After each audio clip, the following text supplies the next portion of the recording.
guys! Do you wonder why doctors tell you to take a certain medicines after meals or before meals?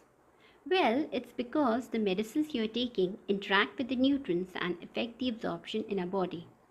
Today I'm going to talk to you about the common medicines which depletes body of nutrients if you prolong use them. In this context, first we will consider commonly used antibiotics like tetracycline, ciprofloxacin, azithromycin. Antibiotics like these can chelate or bind calcium in dairy products or food supplements and form insoluble chelates and prevent the body from absorbing calcium. So, these antibiotics should not be taken with milk and fruit juices. Now, these antibiotics they reduce the absorption of iron, magnesium and zinc in the diet if they are taken with meals. So, care should be taken that they are consumed 1 hour before or 2 hours after meal. Antibiotics in general reduces intestinal production of B complex vitamins and vitamin K also. That is why you must have seen doctors prescribing B complex vitamins with antibiotics. Now, if you are taking vitamins and mineral supplements, take at least 2 to 6 hours after the antibiotics to avoid chelation and malabsorption. Next, we'll talk about cholestyramine, which is used to treat raised blood cholesterol levels. This drug binds fat-soluble vitamins A, D, E, and K. So, patients taking cholestyramine are advised to take vitamin supplements 2 hours after taking this drug, especially if the patient has to take the drug more than once a day. Next comes mineral oil, which is used as a laxative. Example is liquid paraffin. Liquid paraffin also reduces the absorption of fat-soluble vitamins A, D, E, and K and cause deficiency, especially if the mineral oil is used for long periods. So, when mineral oil is prescribed, it should be given in the morning or at the bedtime when most of the day's food has passed through the first part of the intestine where maximum absorption takes place. And if vitamin supplements are taken, they should be taken at least 2 hours after taking laxatives. Moreover, constant misuse of laxatives can also lead to loss of normal bowel function.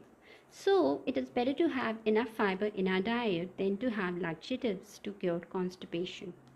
Now, next we have antacids like ranitidine, omeprazole. They are used to treat excessive acid production, used to treat stomach, gastric, and duodenal ulcers. They change the pH from highly acidic to more alkaline side. Antacids, being alkaline, impair the absorption of vitamin B12 as vitamin B12 is absorbed in acidic medium and cause vitamin B12 deficiencies like megaloblastic anemia. It can lower calcium and magnesium levels also. That is why doctors tell you to take antacids prior to food intake. Next comes diuretics. Now, these are used to lower blood pressure and are used to expel excess salt and water from the kidneys. Under diuretics, especially thiazides, they can cause magnesium, calcium, potassium levels to be too low in our body. So accordingly, diet should be rich in these minerals. Now we have corticosteroids like prednisone, hydrocortisone. They decrease the absorption of calcium, which over time can lead to osteoporosis. They also cause lower levels of potassium in our body.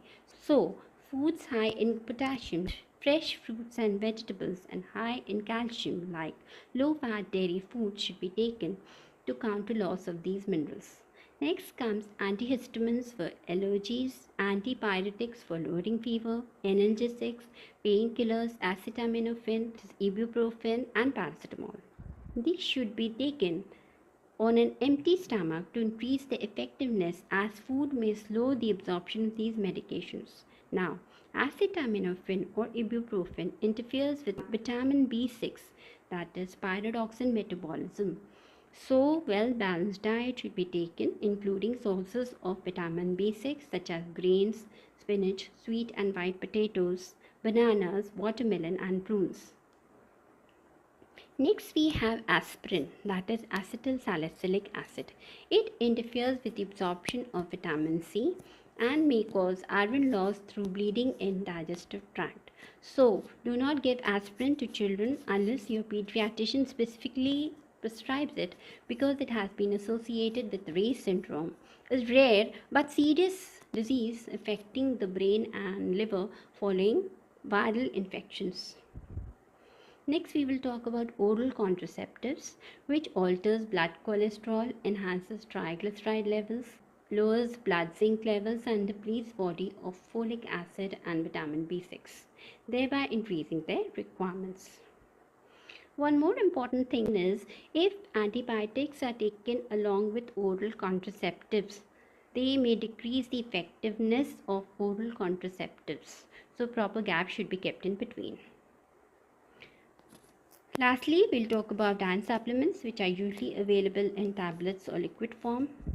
Milk may interfere with the absorption of iron supplements, so these supplements should be taken with water or slightly acidic drinks like fruit juices to improve absorption, as vitamin C enhances iron absorption. So that's all about.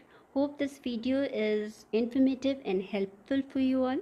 If you like this video and want more videos like this, please like, subscribe and share the video. See you. Bye bye.